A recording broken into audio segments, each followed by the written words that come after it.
Bu atnada Qozon Jer Dulqinida yaşadı. Boshqalada 2-chi xalqaro televizion jer konkursi Türk Video uzdi. Bizim programma efir g'azallanib bitgan mezgilda konkursning jinguvchisi belgilab tug'iladi. Ya'ni ona dunyoning 24 tilida 40 telekanal ko'rsatuvi tomoshabchisining 300 millionga yetuvi bir so'zsiz.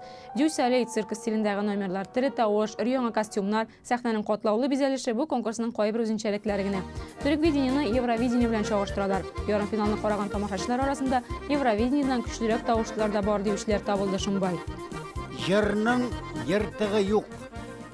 Biz sizga tag'in bir topqir konkursning yoqdi mezgillarini esga tushirishga ham Tatariston donini yoqlagan Oydar Sulaymonovning Otlar Shova jiridan kichkinagina uzuk tinglarga taqdim etamiz.